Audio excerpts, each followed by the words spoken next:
नमस्कार, मेरा नाम है क्रिश और सबसे पहले मैं आपका स्वागत करता हूँ इस यूट्यूब चैनल पर जिसका नाम है ट्रू हॉरर स्टोरी टेलर। आज मैं आपको जो कहानी सुनाने वाला हूँ, इस कहानी में मैं जिन दो लड़कियों का जिक्र करूँगा जो कि इस कहानी में बहुत अच्छी दोस्त थीं, उनकी ज़िंदगी में कुछ ऐसी घटनाएं होती हैं जिनसे उन दोनों को आत्माओं के एक बहुत बुरे खेल का सामना करना पड़ता है। कहानी को पूरा देखें, मुझे पूरी उम्मीद है आपको ये कहानी ज़रूर पसंद आएगी। तो बिना ज़्यादा बातें करते हुए आज की इस कहानी को हम शुरू करते हैं। कहानी की शुरुआत होती है नीलम और सुषमा नाम की दो लड़कियों के साथ जिनकी एज 11-12 साल की होगी, यानी कि ज़्यादा एज नहीं थी इनकी। और ये दोनों बहुत ही क्लोज़ फ्रेंड्स थी और एक ही स्कूल में पढ़ती थी।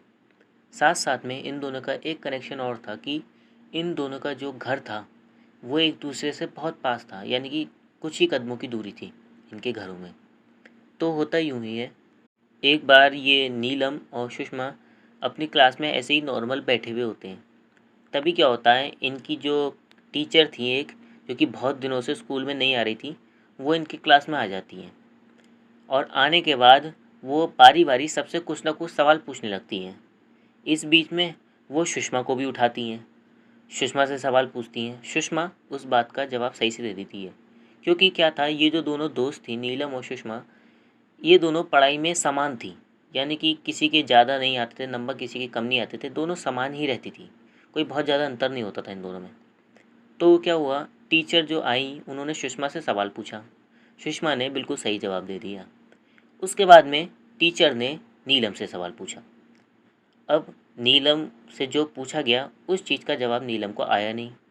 तो उसने कही कि मैम मुझे नहीं आ रहा इसका जवाब। तो मतलब इस तरीके से उसने एक्सक्यूज़ करा मैम से, नीलम ने। तो मैडम जो थी उसकी, वो अचानक से भड़क गई और उन्होंने नीलम को थप्पड़ मार दिया सारे क्लास में बीच में।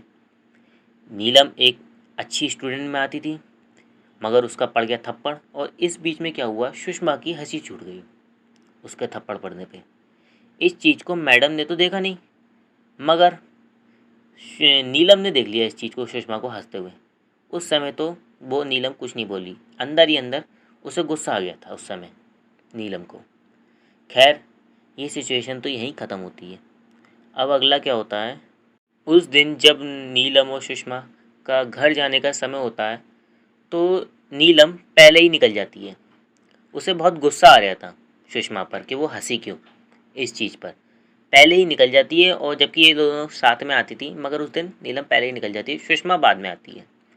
उस दिन नॉर्मल नीलम घर में पहुंच जाती है बिना कुछ कहे घर वालों से, और एक कमरे में जा कर के बैठ जाती है और बहुत किलसती है सुषमा से कि हंसी क्यों, और मैं तो हर बार सही जवाब दे देती हूँ और इस बार गलती हो गई, और इसे हंसना नहीं चाहिए था, ये तो मेरी अच्छी दोस्त है, ये सब सोचने लगती है। खैर, वो समय भी कट जाता है। अब अगले दिन स्कूल जाने का समय होता है। स्कूल जाने में क्या होता है, नीलम को थोड़ा सा लेट हो जाता है, मतलब ओवर टाइम हो जाता है थोड़ा जाते जाते। इधर सुषमा टाइम पे पहुंच जाती है बिना नीलम का इंतज़ार करे। अब जब क्लास में एंट्री होती है तो सुषमा तो बैठी हुई थी, नीलम बाहर खड़ी हुई थी। ये पूछ रही थी मैडम से नीलम कि मैम मैं अंदर आऊँ। मैम देख करके एकदम से नीलम को गुस्से में आ जाती है और वो उसे वहीं डांट लगा देती है कि तुम्हें टाइम से आना चाहिए और ये कोई टाइम है स्कूल में आने का, और ये वगैरह वगैरह बातें बोलती है और नीलम को बाहर खड़ा कर देती है। अब सेकंड टाइम नीलम की इंसल्ट हुई। इधर इस बार सुषमा तो नहीं हंसी, ना उसे कुछ लगा, मगर नीलम को दिमाग में वही घूम रहा होता कि शायद सुषमा अंदर हंस रही होगी मेरी ये देख के सिचुएशन। ये दोनों बहुत पक्की दोस्त थी, मगर नीलम के दिल में अब घृणा आने लगी थी सुषमा से। खैर, वो सिचुएशन भी कटती है। अब उस दिन भी सेम होता है, ये लोग घर पे जाने होते हैं तो नीलम पहले निकल जाती है। अब होता है थोड़ा सा चेंज। सुषमा अपने घर पहुंच जाती है, मगर नीलम रास्ते में पैदल पैदल आ रही होती है। तभी इसे एक पेड़ के नीचे बैठी हुई एक बच्ची मिलती है, इसी की उम्र की थी, जो कि इसी की स्कूल की ड्रेस पहनी हुई थी। तो जब ये लोग चल रहे होते हैं, मतलब नीलम जब घर जा रही होती है, तभी वो बच्ची नीलम को अचानक से रोक लेती है। रोकने के बाद वो नीलम से पूछती है कि अरे, तुम इतनी जल्दी कैसे निकली आई आज स्कूल से। तो नीलम हंसते हुए कह रही थी, अरे तुम भी तो जल्दी निकली आई, मैं तो ऐसे ही निकली आई आज जल्दी, मेरा मन नहीं था स्कूल में ज़्यादा रुकने का। तो ये कहते कहते वो लड़की क्या करती है, जो मिली थी अननोन, वो नीलम के साथ चलने लगती है।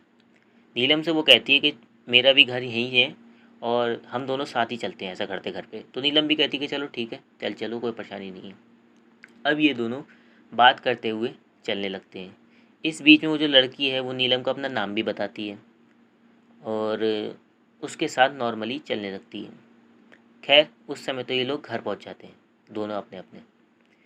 अब क्या होता है, अगले दिन सेम सिचुएशन होती है। नीलम पहले ही स्कूल से निकल जाती है, सुषमा से कोई खास बात नहीं करती क्योंकि वो नाराज़ चल रही थी सुषमा से, और घर की तरफ को जाने लगती है। सेकंड टाइम नीलम को दोबारा वो ही लड़की जो पेड़ के नीचे बैठी हुई थी वो मिलती है, वहीं बैठी हुई। तो नीलम कहती है उससे, अरे तुम आज भी यहीं बैठी हुई हो और इतनी जल्दी कैसे निकल जाती हो तुम। तो वो लड़की कहती है, खैर छोड़ो नीलम, तुम चलो मेरे साथ चलो, हम दोनों साथ ही चलते हैं घर पे कल की तरह। तो क्या होता है, एक बार फिर से ये दोनों साथ साथ चलने लगते हैं। अब चलते चलते क्या था, नीलम थोड़ी शांत शांत सी थी। तो नीलम को शांत शांत देखते हुए वो जो लड़की नीलम को मिली थी वो नीलम से पूछती है कि क्या हुआ नीलम, बड़ी शांत शांत हो, क्या सोच रही हो, कोई परेशानी? अगर परेशानी हो तो मुझे बता दो, मेरे पास हर परेशानी का इलाज है, ऐसा वो लड़की कहती है। तो नीलम थोड़ा सा हिचकिचाती है, लेकिन बाद में उसे सारी बात बता देती है कि ऐसे ऐसे वो हंस रही थी मेरे पे और मेरा इंसल्ट करना चाह रही है वो सुषमा, और ये और वो मेरी अच्छी इतनी अच्छी दोस्त थी और मेरे साथ ऐसा कर रही है, ये और वो उल्टी सीधी बातें सब बोलती हैं। जबकि सुषमा के दिमाग में ऐसा कुछ नहीं था, मैं आपको ये पहली बात ही क्लियर कर दूँ। तो क्या होता है, जब ये बात नीलम उससे कहती है तो वो लड़की बड़ी थोड़ा सा मुस्कुराती है और मुस्कुरा करके नीलम से कहती है कि अच्छा ऐसी परेशानी है, तो मेरे पास एक चीज़ है, तुम उसे खाओ और उसे खाने के बाद जो भी तुम्हें बात हो वो कह देना, तुम्हारा वो काम हो जाएगा। तो नीलम पहले तो हंस पड़ती है कि ये क्या जादू वाली बातें कर रही हो तुम, कि मैं तुम्हें दूंगी कुछ खा लूँगी तो मेरा जो काम होगा वो पूरा हो जाएगा। तो वो लड़की कहती है, अरे शायद जादू ही समझ लो तुम, ऐसा सब नीलम से कहती है। अब इनकी कोई एज भी ज़्यादा नहीं थी नीलम की, तो ये विश्वास भी करने लगती है कि हो सके जादू हो। तो क्या है, वो लड़की नीलम को एक ये थोड़ी सी कोई चीज़ सी देती है, फल टाइप की चीज़ होती है, वो देती है नीलम को। उसे देने के बाद वो लड़की नीलम से कहती है कि नीलम, इसे खाओ और इसे खाने के बाद जो भी तुम चाहती हो वो कह देना, तुम्हारी वो बात पूरी हो जाएगी। तो नीलम एक्साइटेड तो थी, वो तुरंत उसके हाथ से फल ले लेती है, उस लड़की के हाथ से, और तुरंत वो फल खा लेती है। और खाने के बाद वो बोलती है कि सुषमा ने जैसा मेरे साथ करा है ना, उसके साथ भी वैसा ही हो, उसकी भी इंसल्ट हो, उसे भी गिल्टी फील हो, उसे भी ऐसा ही लगे जैसा मुझे लगा था, ऐसा वो बोल देती है। अब वो इसे कहने के बाद में वो फल खा तो लिया ही था उसने और घर को लौट जाती है, और वो भी लड़की घर को लौट जाती है। वो लड़की जाते जाते सुषमा से ये बात और कह जाती है कि सुषमा अब तुम मैजिक देखना, तुम जादू देखना, ऐसा ही होगा। अब ये लोग घर पे आ जाते हैं, नॉर्मल कुछ नहीं होता, सुषमा अपने नीलम अपने घर पे आ जाती है, कुछ भी नहीं होता। घर पे आने के बाद नीलम पूरे दिन यही सोचती रहती कि अब कल को देखेंगे क्या होता है, कल को देखेंगे क्या होता है, उसने फल दिया मैंने खाया है, कुछ ना कुछ तो होना चाहिए। अब नीलम अगले दिन स्कूल जाती है। स्कूल जाने के बाद नीलम सुबह ही अपनी क्लास पे बैठ कर के अपने सीट पर बैठ कर के यही सोच रही होती है कि कुछ तो होगा, उसने फल दिया था मुझे। तभी थोड़ी देर तो ऐसे ही बीत जाती है। नीलम को ये भी लगने लगता है कि शायद कुछ ना हो, वो ऐसी मजाक कर रही हो मुझसे, वो जो लड़की मिली थी।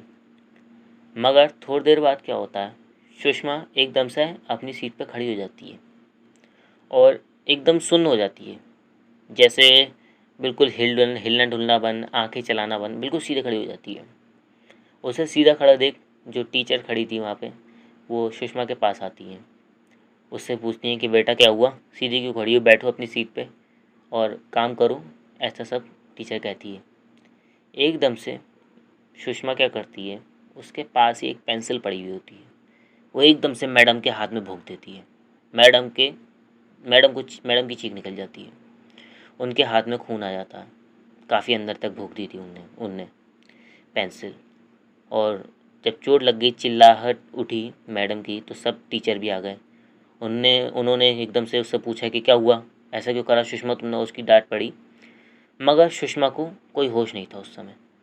वो एकदम से झटके से हिली और वहीं गिर गई, मतलब बेहोशी हो गई। तो उसके बाद में क्या हुआ, उसके बाद में इसके घर वालों को बुलाया गया सुषमा के। पूरी तो इंसल्ट हुई इसकी क्लास में सुषमा की, और घर वालों को बुलाया गया सुषमा के, उन्हें सारी बात बताई गई।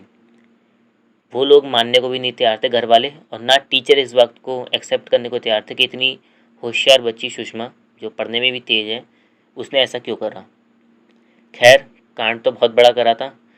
थोड़े दिन तक वो जो टीचर हैं वो सुषमा के घर वालों से कहते थे कि इसे थोड़े दिन घर रखो, 2-4 दिन इसे रेस्ट करवाओ और फिर भेजना स्कूल को। वो लोग ज़्यादा हाथ पैर जोड़ते हैं तो वो स्कूल में भेजने को राज़ी भी हो जाते हैं कि हाँ भेज देना। पहले तो बहुत ज़्यादा माफ़ी मांगते हैं सुषमा के घर वाले टीचरों से कि आप इसे पढ़ा लो, क्योंकि वो स्टार्टिंग में तो यही कह रहे थे ना कि आप इसे घर रखो, स्कूल से निकाल लें हम, ऐसा कह रहे थे। मगर एक रिक्वेस्ट के बाद ये बात मान जाते हैं कि थोड़े दिन इसको रेस्ट कराओ फिर भेज देना स्कूल में। तो खैर ये बात यहीं ख़त्म हो जाती है। अब उस दिन नीलम भी अपने घर पे गई थी। घर पे जाते जाते उसे ठीक उसी जगह जहाँ वो लड़की मिलती थी पेड़ के नीचे, वो वहीं उसे मिल जाती है। और मिलने के बाद वो मुस्कुरा रही होती है नीलम को देख करके। तो नीलम कहती है कि अरे तुम्हें पता है, वही हुआ आज हमारे क्लास में जो तुमने कहा था, उसकी इंसल्ट हुई।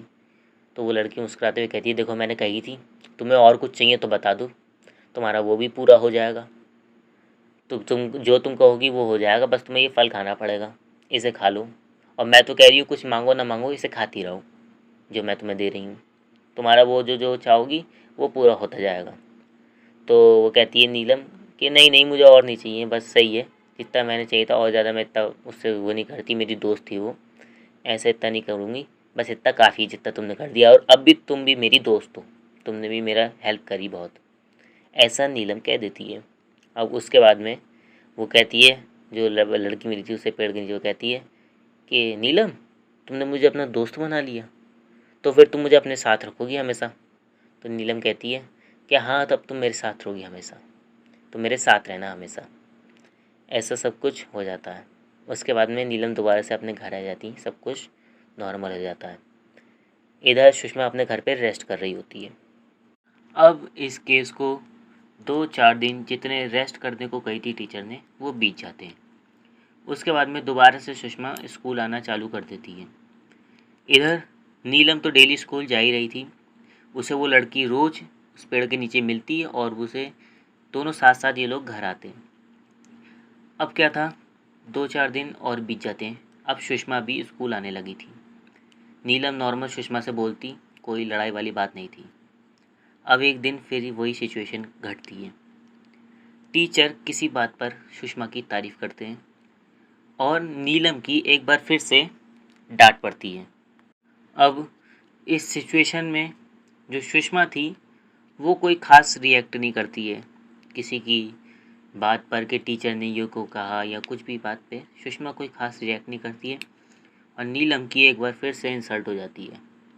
उसे फिर से ऐसा लगने लगता है कि सुषमा के सामने मेरी एक बार फिर से बेइज्जती हो गई, और ये सुषमा बहुत तारीफ़ होती है, इसकी पढ़ाई में बहुत तेज़ है ना ये, तो अब देखो मैं क्या करती हूँ।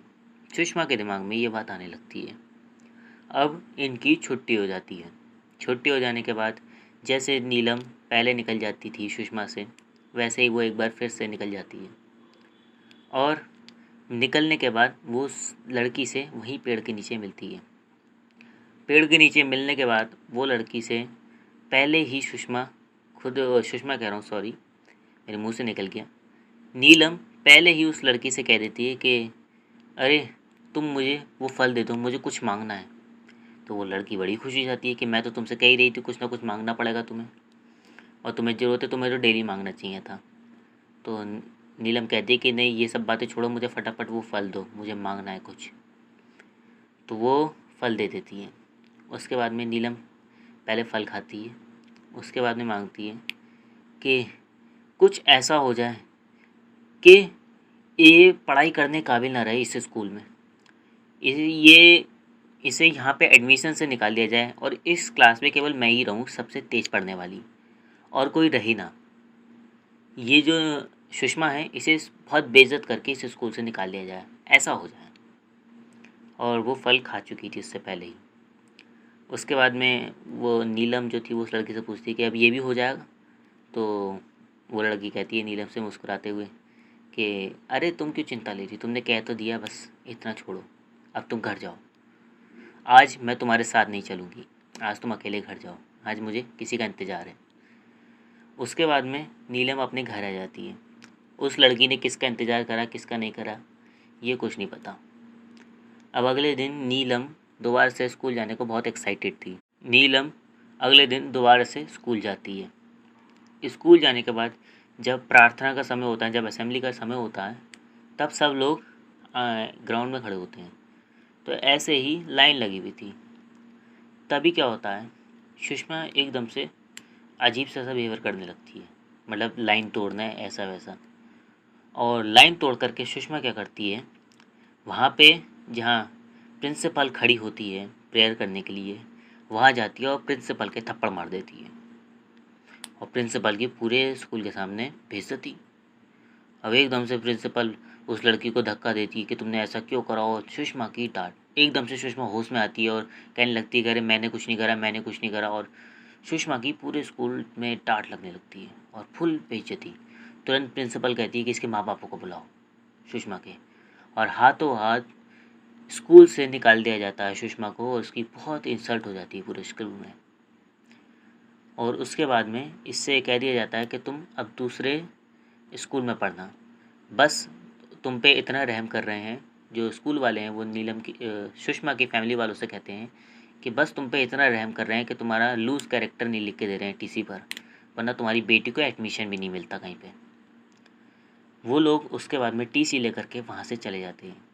इधर नीलम बहुत खुश हो जाती है कि अब तो इस क्लास में मेरे से बढ़िया कोई है ही नहीं, सबसे टॉपर मैं हूँ, सबसे पढ़ने वाले में अच्छी मैं ही हूँ, और अब मेरी ही तारीफ़ होगी, ऐसा नीलम सोचने लगती है। उसके बाद में दोबारा से छुट्टी होती है इनकी, नीलम की, और नीलम अपने घर लौटने लगती है। घर लौटते समय इसे फिर से वही लड़की मिलती है और वो मिलकर नीलम एकदम से उसे गले लगा लेती है। गले लगाने के बाद ये लोग फिर से साथ साथ घर की तरफ लौटने लगते हैं। घर की तरफ लौटते लौटते नीलम उस लड़की से कहती है कि अरे तुम मेरी इतनी अच्छी दोस्त हो, तुमसे बढ़िया मेरा कोई दोस्त नहीं, और बहुत तारीफ़ करने लगती है नीलम उसकी। तो वो लड़की मुस्कुराने लगती है, खुश होने लगती है। तो लड़की वो कहने लगती है नीलम से कि नीलम अब तुम ऐसा करो, ये फल जो है ना ये रोज़ खाना, तुम्हारी हर ख्वाहिशें पूरी होती जाएंगी, तुम ऐसे रोज़ खाना। तो नीलम भी कहती है कि हाँ मैं इसे रोज़ खाऊंगी। ऐसे सब इन दोनों में बातें होने लगती है। उसके बाद में नीलम अपने घर पे आ जाती है। घर पे आने के बाद अब की बार क्या होता है, नीलम अपने इस लड़की का जिक्र पूरी फैमिली में कर देती है। फैमिली वाले कहते हैं कि अच्छा ऐसी लड़की है। नीलम ये बात तो नहीं बताती कि वो मुझे फल देती है ऐसा वैसा, ये तो नहीं बताती, बस इतना बता देती है कि ये बहुत अच्छी दोस्त है मेरी। तो फैमिली वाले पूछते हैं कि अच्छा ऐसी लड़की है तो उसे मिलवाना, चलो घर पे बुलवा लो उसे कल, उससे कह देना थोड़ी देर घर पे हमारे बैठ जाएगी, घर पे बुलवा लेना उसे। तो नीलम कहती है कि चलो ठीक है, मैं कल को उसे घर पे लेकर आऊँगी। अब अगले दिन जब नीलम उस लड़की से मिलती है तो मिलने के बाद सबसे पहले उससे यही कहती है कि अरे तुम मेरे साथ चलो, घर पे मेरे सब तुम्हें याद कर रहे हैं, तुम्हें मतलब तुमसे मिलना चाह रहे हैं, और तुम मेरे घर पे भी नहीं कभी आई हो, मेरे साथ चलो। तो वो लड़की कहती है कि अच्छा तुम मुझे बुला रही हो। तो नीलम कहती है हाँ तुम चलो मेरे साथ, तुम मेरी दोस्त हो ना हो। तो वो लड़की कहती है हाँ मैं तुम्हारी दोस्त हूँ, मगर तुम्हें एक काम करना पड़ेगा मेरा नीलम। तो नीलम कहती है क्या करना पड़ेगा बताओ। तो वो लड़की कहती है कि नीलम मैं तुम्हें ये फल दे रही हूँ फिर से, तुम इसे फल देने के बाद, इस फल को ले खाने के बाद एक बार ये बोल दो कि मेरा नाम लेकर के कि तुम मेरे साथ चलो, तुम मेरे साथ चलो, ऐसा करके 3 बार बोल देना, उसके बाद मैं तुम्हारे साथ चलूँगी। अब आप आत्माओं का जादू देखें। जब ऐसा कहने को वो कहती है नीलम से, तो नीलम को ये लगता है कि उसने ये बोला है कि तुम मेरे साथ चलो, तुम मेरे साथ चलो, मगर एक्चुअल में नीलम की जो ज़ुबान है वो ये बोल रही होती है कि तुम मेरे अंदर रहो, तुम मेरे अंदर रहो। ऐसा 3 बार उसके मुंह से निकल जाता है। एकदम से नीलम को झटका लगता है और वो जो आत्मा थी वो नीलम के शरीर में। अब वो नीलम के शरीर में नॉर्मल नीलम के घर जा कर के रहने लगती है। नीलम के घर वालों को शुरू में तो कोई भी एहसास नहीं होता, ऐसा लगता है जैसे नॉर्मल नीलम ही है, मगर कुछ समय बाद उन्हें थोड़ी अजीब हरकतें लगने लगती हैं। ये समय था कुछ घंटों का, मैं आपसे ये नहीं कह रहा हूँ कि कुछ दिन बीत गए, कुछ घंटों का। यानी कि ये समझ लीजिए जैसे स्कूल से आने का टाइम होता है फॉर एग्ज़ाम्पल 2 बजे का, तो उन्हें 6 बजे तक नीलम की हरकतें थोड़ी अजीब सी लगने लगती है। शुरुआत में तो कुछ नहीं लगता, मगर 6-7 बजे तक कुछ हरकतें अजीब लगने लगती हैं नीलम की फैमिली वालों को। खैर उस समय इस बातों को वो सब इग्नोर करते हैं।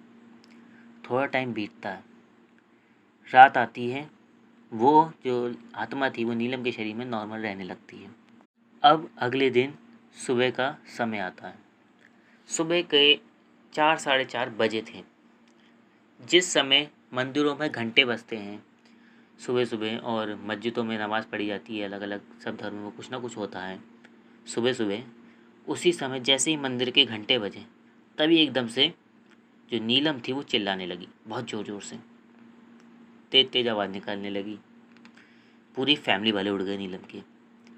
नीलम के मम्मी पापा ने उनसे पूछा नीलम से, कह रहे नीलम क्या हुआ, चीख क्यों रही, चीख क्यों रही। तो नीलम कहने लगी कि ये मेरी दोस्त है, ये भूत है, ये आत्मा है, इनने मुझे पकड़ लिया है और ये मेरे शरीर में रह रही है। मम्मी तुम्हें पता नहीं, इनने मुझे पकड़ लिया, ये वही दोस्त है जिसके बारे में बात कर रही थी। नीलम ये सब कहने लगती है और ज़ोर ज़ोर से चिल्लाने लगती है, देखो ये सामने बैठी है, देखो ये सामने बैठी है, मुझे दिख रही है, मुझे देख के हंस रही है, ये आत्मा थी मम्मी, आत्मा थी ये मुझे मिल रही थी। ऐसा सब नीलम कहने लगती है घर में। अब इन्हें थोड़ा अजीब लगता है पहले तो घर वालों को, मगर थोड़ा समय बीत जाने के बाद ये चीज़ लगातार कह रही थी, नीलम चिल्ला रही थी और दुनिया भर की बातें कह रही थी। इस चीज़ को 7 साढ़े 7 करीब बीत रहे थे। नीलम इस बीच में ये भी कह देती है अपने फैमिली वालों से कि ये मुझे स्कूल में मिलती थी और ये स्कूल की दोस्त है मेरी, ये स्कूल में पढ़ती थी, इनने मुझसे ऐसा कहा था और ये मुझे डरा रही है, देखो ये मुझे डरा रही है, ये मेरे शरीर में रह रही है। ऐसा सब नीलम कह देती है अपने फैमिली वालों से। मगर इस बीच में क्या हुआ था, 7 साढ़े 7 बजने लगे थे, स्कूल जाने का समय होने वाला था। तो इसके फैमिली वालों को क्या लगता है नीलम के, कि कभी ऐसा तो नहीं ये स्कूल ना जाने के चक्कर में बहाने बना रही हो, और ये किस दोस्त का नाम ले रही है अपने, कि दोस्त स्कूल में मिलती थी, दोस्त स्कूल में मिलती थी। तो इस बीच में क्या होता है, ये जो नीलम की फैमिली में जो नीलम के एक बाबा थे, मतलब नीलम के जो बाबा जी थे, दादाजी थे, वो नीलम के फादर से कहते हैं कि ऐसा करो, आज तुम जो है ना नीलम के स्कूल में जाके पता करके आओ, कौन सी ऐसी लड़की है इसकी क्लास में, देखो कौन सी ऐसी लड़की है स्कूल में इसके जो इसे मिल रही है, जो इसे ऐसे सब खिला रही है, फल खिला रही है। नीलम ये भी बता देती है इस बीच में बड़बड़ाते हुए कि इसने मुझे फल खिलाया और ये और वो। तो इन्हें ये भी लगने लगता है कभी कुछ उल्टा सीधा तो नहीं खिला दिया बच्ची को, कुछ नशे वशे की चीज़ें तो नहीं खिला दी जो ऐसी हरकतें कर रही है। तो ये क्या करते हैं, जांच पड़ताल करने के लिए वो जो नीलम के फादर हैं उन्हें स्कूल भेज देते हैं। अब नीलम के फादर स्कूल पहुंचते हैं। स्कूल में जाने के बाद ये पूरे स्कूल में ढिंढोरा पीट देते हैं कि वो लड़की कौन सी है जो नीलम को मिल रही है और ऐसे नाम की, और वो इस नाम है ये उसका, ये और वो सारी बातें बताते हैं, क्योंकि नीलम ने उस लड़की का नाम भी बता दिया था अपने फादर को। तो नीलम के फादर उसी नाम से उस लड़की को स्कूल में ढूंढते हैं, मगर वो लड़की पूरे स्कूल में कहीं भी नहीं मिलती, क्योंकि वो तो आत्मा थी। ना उस नाम की कोई बच्ची थी मिलती कि इस नाम से रजिस्टर्ड है, ऐसा कोई भी नहीं मिलता। अब उस दिन नीलम के फादर घर में आ जाते हैं। घर में आने के बाद क्या होता है, जैसे ही 2 ढाई बजते हैं, दिन का समय ख़त्म होता है और 2 ढाई करीब बजते हैं, दोपहर का समय शुरू होता है, तभी एकदम से नीलम नॉर्मल हो जाती है और नॉर्मली अपनी फैमिली से बात करने लगती है कि जैसे कुछ हुआ ही ना हो। और उसके बाद में जो ये पुरानी बातें इसने इसके साथ बीती थी, इनने घर में चीखा चिल्लाया था, उस बारे में कहने लगती है नीलम, अपनी सफाई पेश करने लगती है कि अरे नहीं मम्मी मेरी थोड़ी तबीयत ख़राब थी और ये सब मैं ऐसे ही कह रही थी, मज़े ले रही थी और ये और वो। अपनी सफाई देने लगती है अचानक से, क्योंकि एक्चुअल में वो जो आत्मा थी नीलम के अंदर, वो उसी के शरीर में रहना चाह रही थी और वो अपनी सफाई पेश करने लगती है आत्मा, ताकि उसे कोई निकाले नहीं इस शरीर से। खैर ये समय बीत जाता है, घर वालों को लगने लगता है कि शायद सब कुछ ठीक हो गया, ये सुबह स्कूल ना जाने के चक्कर में बहाना बना रही होगी। ये बात उस समय रफा दफा हो जाती है। अब अगले दिन रात का समय आता है। रात के समय कुछ भी कोई ख़ास कांड नहीं होता इनके घर में, लेकिन जैसे ही 4 बजते हैं सुबह के, घंटे बजते हैं मंदिर के और वो मस्जिद की नमाज़ होती है, दुनिया भर की जब से पूजाएँ होती हैं उस समय एकदम से फिर से नीलम चिल्लाना शुरू कर देती है अपने घर में। और चिल्लाते-चिल्लाते वो सारी बात बताने लगती है कि मम्मी देखो, ये मुझे फिर से दिख रही है, मैं तुमसे कल कहा था और ये सब तुम्हें झूठ बता रही है। मैं स्कूल के लिए नहीं कर रही हूँ और ये एक आत्मा है, ये भूत है, ये ऐसे-ऐसे है, तुम इसे ढूँढो, ये इसके जान-पहचान निकालो स्कूल में। ये एक आत्मा है, ये मेरे पीछे लगी हुई है और ये और वो दुनिया भर की बातें करने लगती हैं उसकी मम्मी मम्मी से नीलम। और ये भी कहने लगती कि देखो ये मेरा हाथ पकड़ ली है, देखो इनने मुझे छुआ, देखो इनने मुझे नोचा और ये और वो दुनिया भर की बातें कहने लगती है नीलम और बहुत डरती है। अब इस बीच में क्या हुआ था, जो नीलम के दादा थे वो थोड़े मतलब गाँव-वाँव के रहने वाले थे। उन्हें थोड़ी जानकारी थी। जब नीलम ने इस चीज़ को खुल के कहना शुरू करा कि वो एक आत्मा है, वो भूत है, मुझे नोच रही है, मुझे डरा रही है। इस चीज़ को जब खुल के कहना शुरू करा तो नीलम के जो दादाजी थे उनके दिमाग ठनका थोड़ा। तो उन्होंने करा कि ऐसा करो, जो नीलम के फादर हैं उनसे कहा कि ऐसा करो, स्कूल में दोबारा से जाओ और जा कर के जान-पहचान निकालो कि कोई क्या पहले पढ़ती थी इस नाम की बच्ची? कुछ समय पहले का इतिहास निकालो स्कूल में। कोई क्या पहले पढ़ती थी इस नाम की बच्ची? ऐसा करो। तो दादाजी की तो बात मानते ही थे उसके पिताजी नीलम के। तो दादाजी के कहने पर वो दोबारा से स्कूल जाते हैं और एक बात और कह देते हैं दादाजी उनके जाने से पहले कि अगर तुम्हें इस नाम की लड़की मिल जाए, अपने बेटे से कहते हैं नीलम के दादाजी कि अगर तुम्हें इस नाम की लड़की मिल जाए जिस नाम को ये नीलम बता रही है, तो सबसे पहले तुम मुझे बताओगे, घर पे नहीं आओगे। पहले मुझे मुझे बताओगे, उसके बाद तुम घर जाना। ऐसा सब कह देते हैं। अब जब ये जो नीलम के फादर हैं ये स्कूल में जाते हैं नीलम के, तो इन्हें पता चलता है। ये थोड़ा पैसे भी देते हैं स्कूल में और पता निकलवाते हैं, इतिहास पुराना निकलवाते हैं स्कूल का। तो इन्हें पता चलता है कि 8-9 साल पहले एक बच्ची पढ़ती थी इस स्कूल में, जो कि घर जाते समय उसका एक्सीडेंट हो गया था बस से। वो अपने घर जा रही थी, इसी स्कूल की बच्ची थी और उसी नाम की बच्ची थी और सारी डिटेल मैच हो जाती है उस लड़की की। तो वो क्या करते हैं, वो जो नीलम के फादर थे वो जो बच्ची थी उसका एक फ़ोटो खींच लेते हैं, जो उन्हें स्कूल से मिलता है उसका एक फ़ोटो खींच लेते हैं। और दादाजी ने कही थी, क्या कहते हैं, वो जो नीलम के फादर हैं उनसे कही थी दादाजी ने कि तुम कम से कम 2 फ़ोटो रखना उसके अपने पास और घर पे अगर कोई तुम्हें कुछ अजीब दिखे तो बस एक फ़ोटो दिखाना, दूसरा फ़ोटो मत दिखाना, वो छुपा के रखना। तो क्या था, ये उसके बाद में नीलम के फादर घर की तरफ लौटते हैं अपने, वो दोनों फ़ोटो लेकर के। अब ये अपने घर की तरफ जाते हैं। घर में जब ये जैसे ही ये एंटर होते हैं, एंटर होने से पहले ही अपने दादाजी को बता देते हैं कि हाँ, ऐसी सब डिटेल मैच हो गई जो तुमने कही थी, जो आपने कही थी, वो सारी डिटेल मैच हो गई उस लड़की की और वो बच्ची वाक़ई में है और नीलम क्या शरीर में वाक़ई कोई आत्मा है। उसके बाद में नीलम के जो फादर हैं वो घर में पहुँचते हैं। घर में पहुँचने के बाद वो देखते हैं कि जो नीलम है वो अजीब से ढंग से बैठी हुई है और जैसे किसी का इंतज़ार कर रही हो। और आने के बाद जैसे ही एंटर होते हैं नीलम के फादर, वो उससे कहती है अपने पिताजी से एक अनरिस्पेक्टेड लैंग्वेज में कि आ गया कुत्ते, तेरा ही इंतज़ार कर रही थी मैं। तेरी बेटी को कोई नुकसान पहुँचाया था क्या मैंने? आराम से वो पूरी रात भर रहती तो थी, दिन भर रहती तो थी, इतनी देर तक रात ही में तो आती थी मैं। कोई चिंता क्या थी? तेरी बेटी को तो ठीक भी कर देती, कोई बीमारी भी ना होने देती मैं। और तूने मुझे शरीर से निकालने के लिए करने लगा तू, अब देख मैं क्या करती हूँ। और ऐसा कह के नीलम तुरंत अपने हाथ में एकदम से दाँत मार देती है और अपना मांस उखेड़ लेती है और तमाम खून निकलने लगता है उसके हाथ से।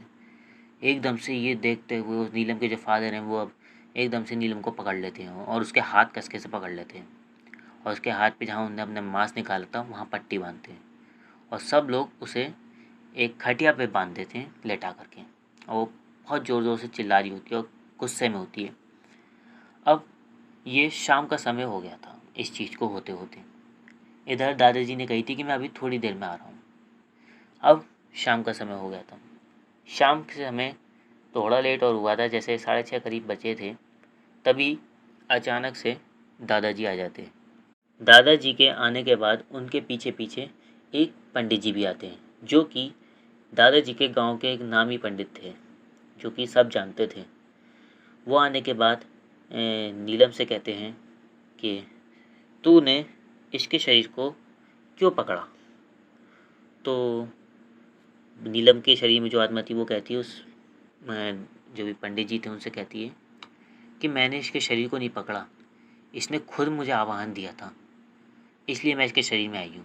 इसने बोला था आजा आजा, ऐसा 3 बार बोला तभी मैं आई हूँ। मैंने इसके शरीर को नहीं पकड़ा और इसने मुझे खुद देखा और यही मेरे सामने से निकल रही थी। मैंने इससे बोला तो इसने मुझे जवाब दिया, इसकी गलती है। ऐसा सब वो कहने लगती है आत्मा। इधर वो जो साधु थे वो कहते कि देखते हैं अब किसकी गलती है, ये तो मैं अभी तुझे थोड़ी देर में बताऊंगा। तभी क्या होता है, ये जो किस्सा मैं आपको बता रहा हूँ ये है सावनों के समय का, इसी समय का, जो सावन चल रहे हैं इन्हीं समय का था। और वो जो दिन था वो था सोमवार का। और ख़ासकर एक चीज़ और थी, ये जब उससे बातचीत कर रहे थे तभी बाहर से इनके कांवरिये निकल रहे थे। तो इन्होंने कहा, जो पंडित जी थे उन्होंने कहा नीलम के फादर से कि ऐसा करो, नीलम की जो खाट है इसे बंदे, जिस खाट पे बंधी हुई है ये, इसे बंदे बधाए ही घर के बाहर लेके चलो। घर के बाहर जाने के बाद वो साधु महाराज निकल रहे किसी कांवरिये को बुलाते हैं कि अरे ज़रा इधर आना भोला। और उसके बाद वो साधु जी कहते हैं उस कांवरिये से कि एक काम कर दो बेटा, एक शैतान है जिसे सज़ा देनी है, तुम्हें एक काम करना पड़ेगा। शैतान का नाम सुन के एकदम से कांवरिये थोड़े मतलब हिचकिचाते हैं कि अरे शैतान कैसे। मगर वो कहते हैं, जो साधु जी थे कहते हैं कि अरे डरो मत, बस एक शैतान है जो शरीर से निकलना है, क्या थोड़ा जल मिल सकता है। तो वो कहता है कांवरिये पहले तो डरते हैं, फिर बाद में क्या होता है, जो वो कांवरी जो जिनसे बात कर रहे थे साधु जी, उनके पीछे पीछे पूरा बेड़ा आ जाता है कांवरियों का। और वो आने के बाद साधु जी से पूछते हैं क्या हुआ साधु जी, क्या बात है। तो साधु जी उनसे कहते हैं कांवरी से कि एक शैतान है जिसे सज़ा देनी है, बस थोड़ा सा जल चाहिए होगा। तो कांवरी कहते हैं अरे महाराज बहुत जल लाए हैं हम, जल की कमी नहीं है, जल बहुत है, बताओ किसे सज़ा देनी है। जब बहुत सारे कांवरिये थे तो सबको हिम्मत थी, तो इन्हें समझ में तो आ गया था कांवरियों को कि आखिर करना क्या है। तो ये क्या करते हैं, जो जल लाए थे गंगा जी से वो सब कांवरिये थोड़े थोड़े मतलब हाथ में लोटे में भर लेते हैं। और लोटे में भरे होने के बाद जहाँ ये जो नीलम है लेटी हुई थी, खटिया पे बंधी हुई थी, इसके ऊपर वो जल डाल देते हैं। जल डालने के बाद एकदम से वो जो आत्मा थी नीलम के अंदर वो चिल्लाने लगती है, रोने लगती है कि माफ़ कर दो, जाने दो। और ये अजीब सी आवाज़ें निकालने लगती है और एकदम से झटका लगता है, वो आत्मा नीलम के शरीर में को छोड़ करके चली जाती है। उसके बाद में नीलम बेहोश हो जाती है, मगर वो ठीक हो गई थी।